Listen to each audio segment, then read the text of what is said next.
Omwaka gwa 2023 President wa Uganda, President Yoweri Kaguta Museveni yakola statement yali mu lunyanyimbe yali egamba bweti.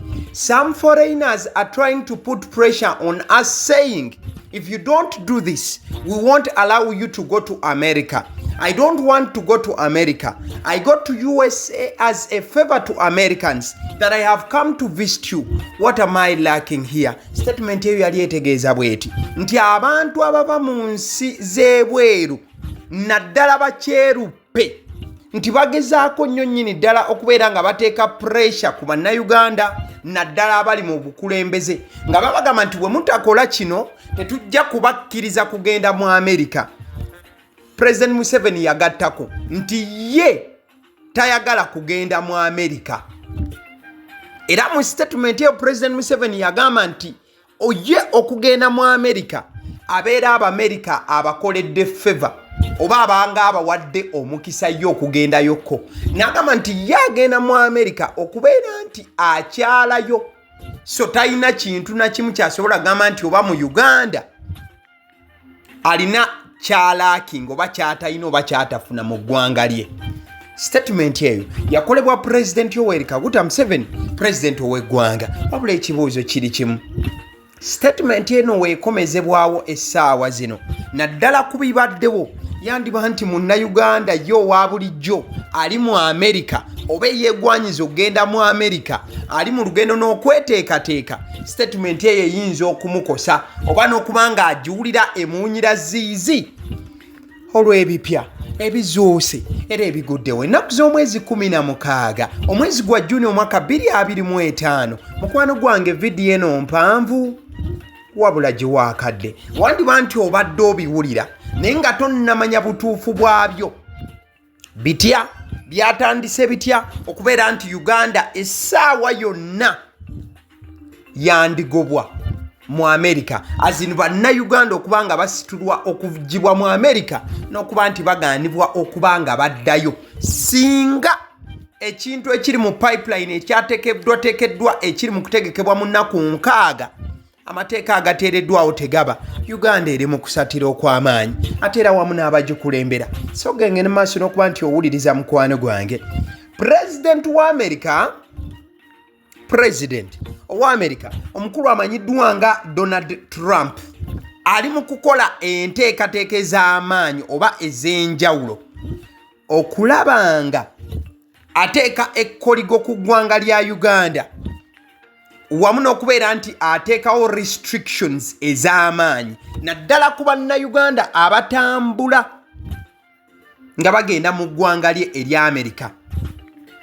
Singa nsale yateereddwawo ow'ennaku 6 n'okuba nga bakola ebyo bye yataddewo ng'ebiragiro tebabikola, bannayuganda abeegwanyiza okubeerako mu ggwanga lya America ebyabwe byandibanga bajja kubifuuwa mu mmindi oba bajja kuba nga babifumanga lufumo ebyokubeera nti basitula bagende mu United States of America. Okusinziira ku ggulire lya The Washington Post, eggulire lino ojja kujjukirwa nti mukwano gwange lyerimu ku mawulire agasinga obunene nga bw'oyinza okulaba wano The New Vision mu ggwanga Uganda oba nga bw'oyinza okulaba The Daily Monitor, nti mawulire agafuluma ate ne gatunda nnyo ne gagera maaso n'okuba nti bannayuganda bagasoma ne bageesiga. Kati eggulire limanyiddwa nga The Washington Post lyafulumizza omuko era ne liteekako Uganda ng'emu ku nsi ezitagatingiddwa oba eziteereddwako eriise George President wa America omukulu Donald Trump. Ojja kujjukira nti President Trump gye buvuddeko amakaage amakulu oba goyinza okuyita the White House, amaka g'omukulembeze w'eggwanga gayina ekiwandiiko kye gaafulumya era ne gongera okuba nga gannyonnyola nti ensonga lwaki baagala oteeka ekkoligo ku Uganda wamu n'ensi endala 36 zengenda okuba nga nkunnyonnyolako mu maaso awo lwansonga baagala kuba nga bataasa ggwanga lyabwe erya America. Mukamu ku buntu bw'osobola okunokolayo bagamba bwe bati, protect the nation from foreign terrorists and other national security and public safety threats from entry into the United States. Mbu ensonga lwaki baagala oteekako Uganda ekkoligo n'ensi endala 36 lwansonga nti ensi ya America baagala kubanga bagitangira obulumbaganyi bw'abatujju n'ensonga endala ezeekuusa ku bya security ly'eggwanga lya Amerika. Mukwano gwange wuliriza, naddala ng'olina munnayuganda ng'ali mu Amerika, oba ng'olina mukwano gwo ategeka okugendayo, oba ng'obadde ogoba ku bya visa okugenda mu Amerika. Kati okusinziira ku lisiti y'ensi ze ŋŋenda okubanga nkulaga, basuubira ensi ezo nga ne Uganda mweri okubeera nti Amerika bw'enaasalawo okudipotinga bannansi b'ensi ezo omuli ne Uganda, nti ensi ezo zijja kubanga zikkiriza bulungi okwaniriza bannansi baazo abaana aba badipotingiddwa Amerika. Okawulira bulungi. Ate era mukadde ke kamu, Amerika mu biragiro ebipya bye yafulumizza eyagala okubeera nga bw'esalawo kubako abantu beeyagala bave mu nsi yaayo oba mu nsi yo Amerika, ng'abantu abo eggwanga lyabwe lirina okukkiriza bulungi okukwatagana ne gavumenti ya Amerika. Mukwano gwange, ebintu byandibanga si birungi eri pulezidenti w'eggwanga lya Uganda wamu ne bannayuganda baakulembera, naddala abantu ababadde baganyulwa mu kugenda mu Amerika n'abaganyulwa mu bantu abali mu nsi ya Amerika. Kakana tuula wuliriza tugende mu maaso mukwano gwange. Okugezaako nno okuba nti information wokeberako ku websites ez'enjawulo, naddala emikutu emigatta bantu, naddala omukutu gw'oyinza ogamba gwa Minister of Foreign Affairs, naddala atwala ensonga z'eggwanga y'ebweru, naddala Minister waffe wa Uganda. Bwe weetegereza n'oyagala okuba nti nno obaako ky'ofuna n'okumanya oba abatutwala wano ensonga eno bagirimu oba bagyetegereza, amazima gali nti information tennaba kubanga evaayo ejjudde. Mukadde ke kamu mukwano gwange, abantu abasuubira okuba nti nno bafulumya public notice oba ekiwandiiko oba ebiwandiiko ebijjudde eri bannayuganda okubakakasa ku nsonga eno ey'embeera eri mu Amerika egenda okubanga affectinga Uganda, osobola okubanga otunuulira Foreign Affairs Minister General Odong Jeje, ate era mukadde ke kamu n'otunuulira State Minister ku nsonga ze zimu omukulu Okero Oriem Honorable. Bonna tebannaba kubanga bafulumya kiwandiiko kyogera ku nsonga zino.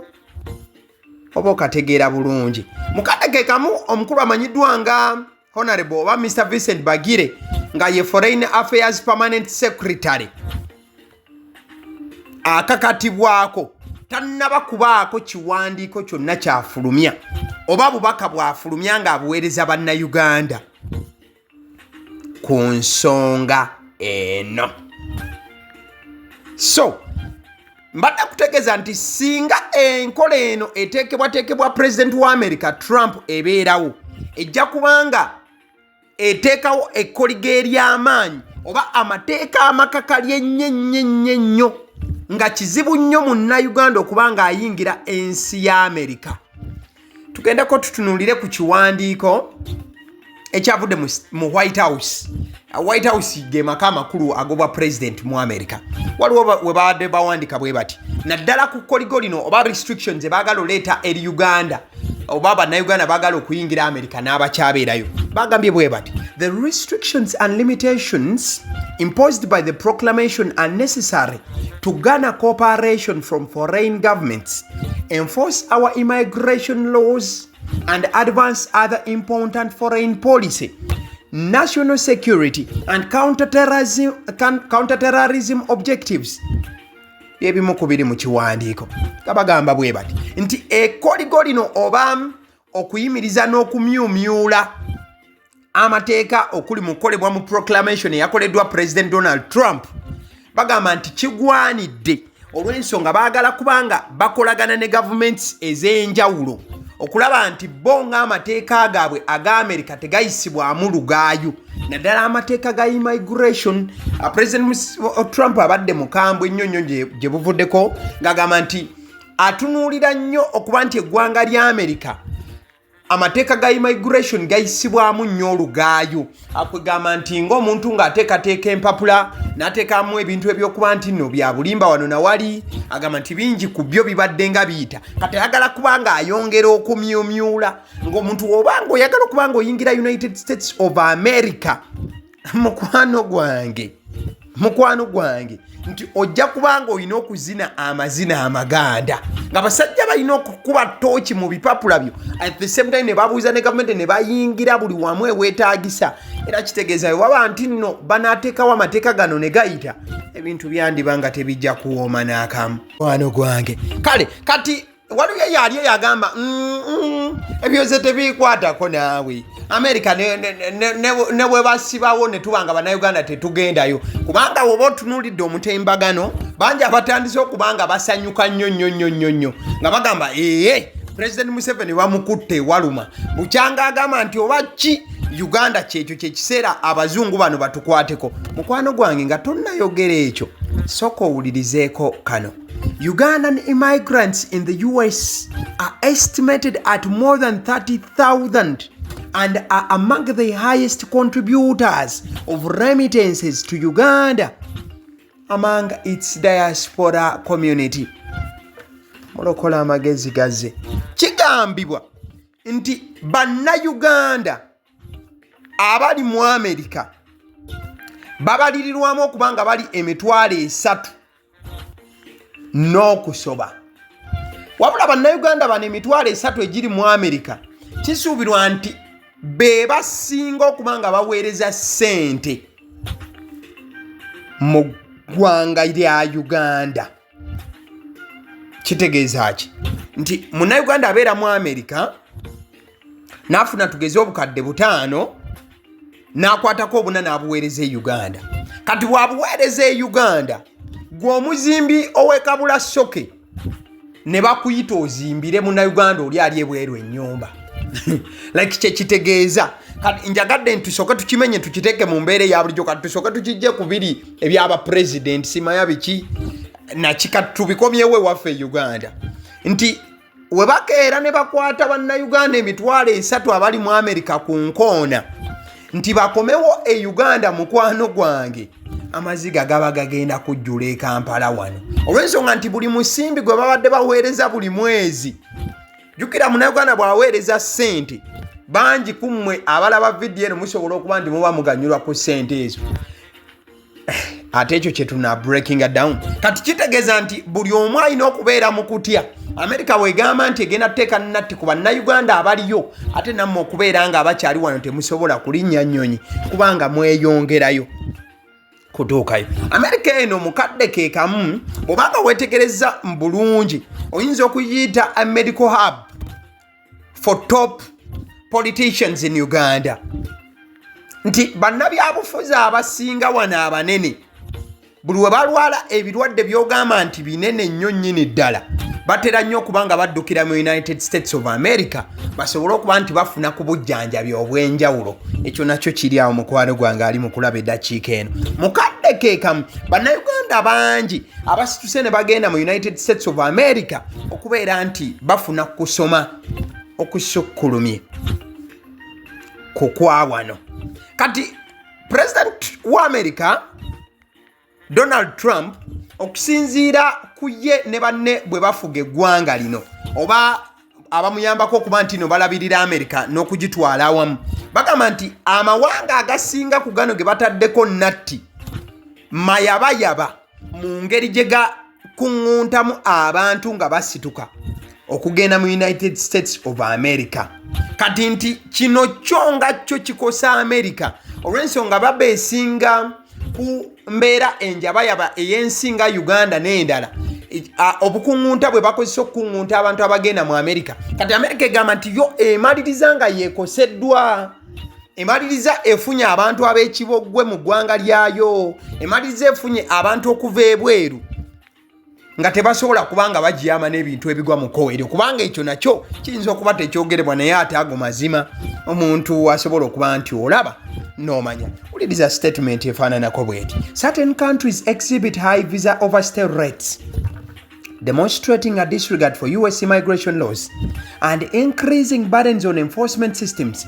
Nti amawanga agamu gatuuse n'okuba nti nno certain countries exhibit high visa overstay rates, demonstrating a disregard for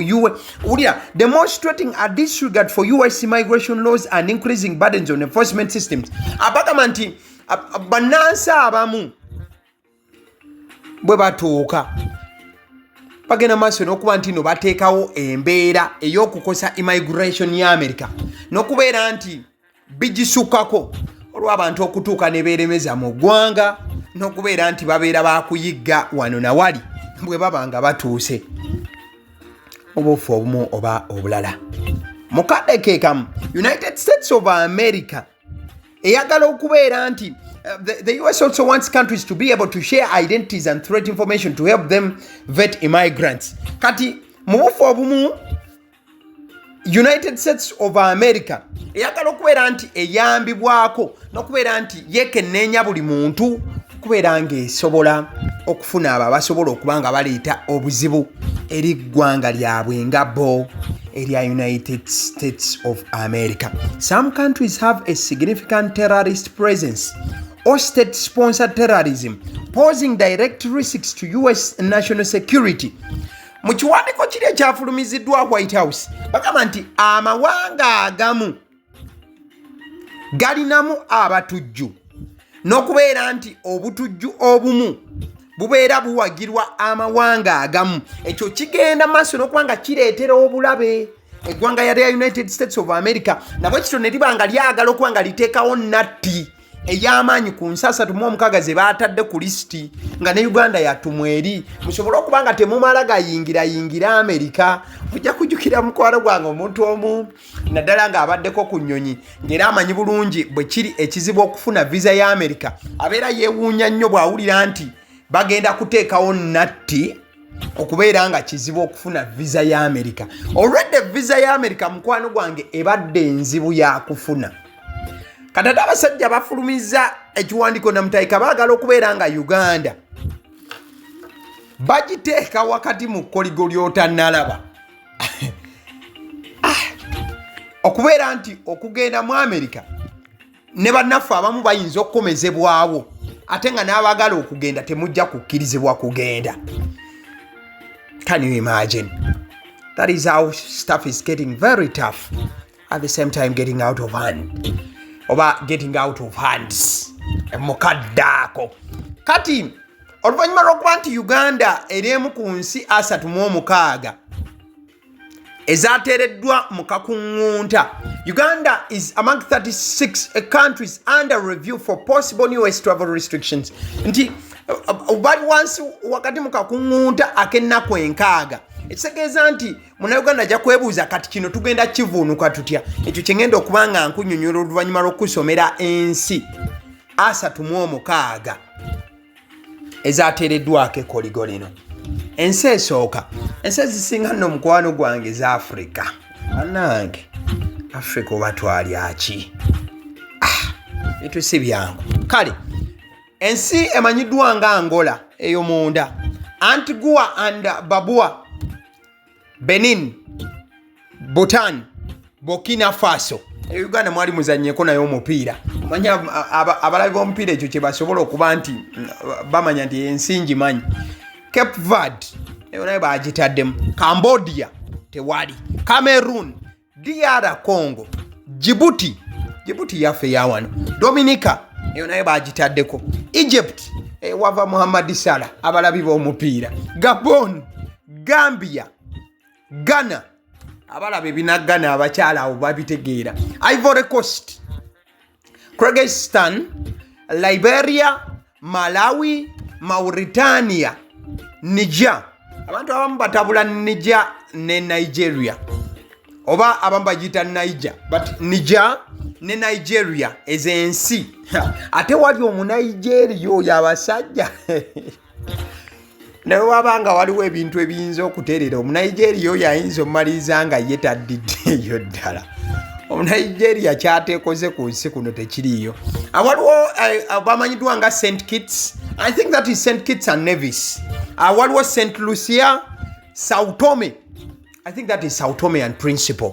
Senegal, South Sudan yene yaffe neighbor waffe wano ababadde balwana n'okulwana gye buvuddeko abo nabo babataddeko ekoligo ate nga South Sudan ne Sudan okutwaliza awamu Sudan ya mambuka ne South Sudan babadde batwala nnyo abantu mu America olw'embeera y'okubundabunda n'ebigwa mu kkowe eryo olw'okuba nti n'ensi ezo zibaddemu nnyo entalo. Trump agamba ebyo temugenda kubinnyumiza. Eggwanga lya Syria ero mulimanyi libonyaabonyezeddwa nnyo naye era libadde livaamu ba refugees bangi nga bagenda mu America babagambye nedda ssebo. Tanzania yaffe wano ku mulirwano bagitaddeko. Tonga teri. Tuvalu Uganda yaffe. Uganda. Vanuatu, Zambia, Zimbabwe, ate era wamu ne Ethiopia. Bannaffe ab'e Kenya Uganda olaba wegenda oteekebwako ekkoligo nga banneiba baffe ab'e Kenya tetugamba nti babateekeko watugamba nti ensi 36 ezafulumiziddwa Uganda kweri but Kenya teriiko. Yes, Kenya teriiko. Rwanda teriiko. Burundi teriiko. Ntegeeza kuba neiba baffe wano.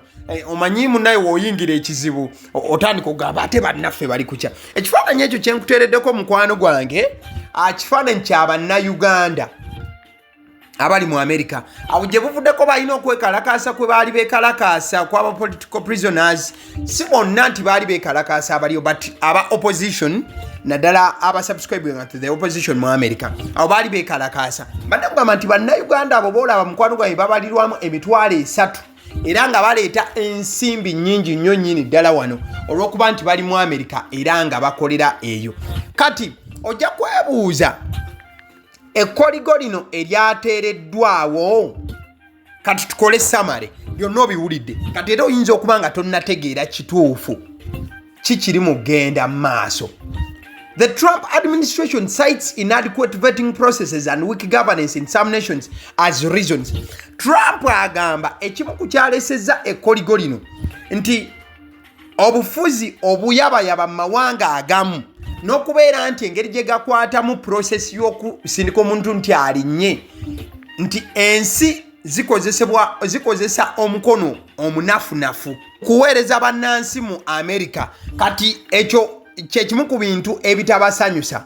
Wabula ate ensi za Africa zitandise okuba nga zivaayo ne zigamba nti nedda kino ekintu ekiri mu kukolebwa President wa America Donald Trump ali mu kukikola okubeera nga asosola n'okubeera nti ensi za Africa ezimu aziyisizzaamu olugaayo. Wabula ensi za Africa naddala African Union emu kwetwala oba ensi za Africa ezimu mwe zeetabira oba mwe zikuŋŋaanira zasazeewo okubeera nga zigamba nti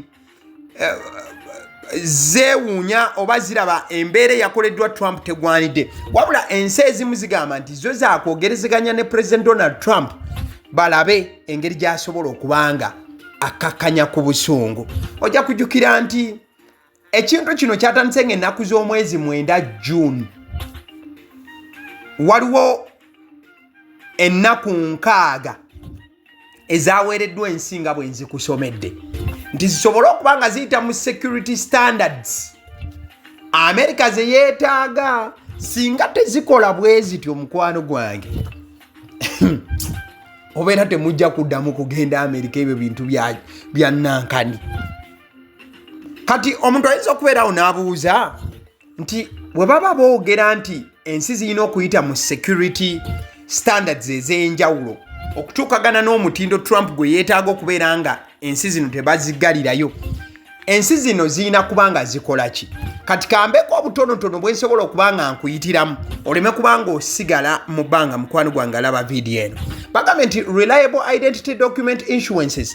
Countries must have a competent and cooperative central authority capable of issuing secure passports and civil documents. Kati ne kitongole just ekikola obukozi passport mukwano gwange eyina okuba nga America ekikakasiza negamba nti bano ddala passport ze bakola zigwanidde era ddala zeze zituukaganye n'omutindo. Mukadde kamu bagamba nti improved information sharing. Nations are required to cooperate with the US by sharing critical data, including information on known or suspected terrorists, criminal histories, and lost or stolen passport data, e.g. through Interpol. This ensures effective vetting of visa applicants to identify potential security risks. Bategeeza ki nti baagala okubeera nga eggwanga lya America lisobola okuba nga lifuna information eyenneekusifu yonna gye liba lyetaaze ku muntu oyo aba ayagala okuba nga ayingira eggwanga. Ojja kujjukira nti ensi zino zirina respect gye zeewa oba ebitiibwa bye bizeewa nti waliwo we batayingira nnyo ba we batatuuka naddala mu kusharinga information emu. Kati America awo naye eyagala ensi nga Uganda ekkirize nti bwe tunaakeera ne tuba nga tulina kye tufeffetta kye twetaaga eky'omunda ku muntu oba ku bantu abo ab'enjawulo mubeera mulina okuba nga mukituwa oba mwagala oba temwagala. Wuliriza kano. Reduction of visa overstay rates. Countries must address high rates of visa overstays where their nationals remain in the US beyond their authorized period. For example, the US cited concerns about countries like Ghana, 27% overstay rate, and others with significant overstay issues. Measures to track and manage visa compliance are expected. Nga bategeeza ki mukwano gwange wano boogera ku kintu kya overstay. Kati muna Uganda ali ebuwalabu ng'olaba vidiyo eno gw'osobola okuba nga okitegeera. America yeemulugunya ku overstay egamba nti eggwanga lirina okunnyonnyola tugeze Uganda erina okunnyonnyola America ekole kisinga munnansi wa Uganda agendayo n'abeera mu overstay nti tugeze passport yakulagira kumalayo emyezi 6 n'obeerayo omwaka. Bagamba nti eggwanga lya Ghana eryo lye likyasinze okubeera ne overstay rate liri ku 27%. So bagamba nti measures to track and manage visa compliance are expected. America ebegenda kuteekawo embeera enzibu mukwano gwange naddala ku nsonga ya overstay. Kati awo Uganda erina okukikkiriza nti yessebo ekyo kyoyogedde kituufu abali mu overstay taata nyweza bunyweza okanga vula okomyewo. Cooperation on deportation. Countries must facilitate the repatriation of their nationals who are ordered to be removed from the US. Nti eggwanga lya Uganda tugeze nga US egambye nti ono munansi twagala mu deportinga nti Uganda erina okukibeeramu n'okulaba nti evujjirira omusimbi munansi oyo aveeyo nga America si yeetaddemu okategeddaako. Addressing security concerns. Some countries are flagged for issues like widespread government fraud, questionable passport security, or nationals engaging in activities deemed anti-Semitic, anti-American, or linked to terrorism. They must implement reforms to mitigate these risks, such as improving law enforcement cooperation or counter-terrorism measures. Kati no wano tebayingidde nnyo mu Uganda. Bagamba nti eggwanga agamba nti amawanga agamu galimu obunanfuusi naddala mu gavumenti n'obuferefere n'okukola ebintu ebitagwanidde. Mukadde ke kamu nti era amawanga agamu gali anti-American. Nti eggwanga tugeze kati nga statement tugeze omukulembeze w'eggwanga n'ayogera ebintu nga bikuba America naki ebyo byonna ssebo byakutunuulirwamu. Compliance with US screening and vetting requirements. Countries must align their processes with US expectations for screening and vetting travelers to ensure they do not pose national security or public safety threats. This may involve adopting advanced biometric systems or enhancing background check protocols. Kati nno balina okwongera okuba nga bamyumyula n'okubeera nga banyweza mu nsonga ya vetting ne screening nga eggwanga lya Uganda lirina kuba nga litambulira ku bya America engeri gyekolamu screening yayo n'ebintu ebigwa mu kkowa eryo. Okategedde bulungi mukwano gwange, mukwano awe tuli. So Munnayuganda ng'oli eyo nga tonnakyamuuka nnyo ku kintu kino oba nga tonnanakuwala nnyo ku kintu kino, sooka weekenneenye olabe tuyimiridde tutya, tuvaawa, tulagawa.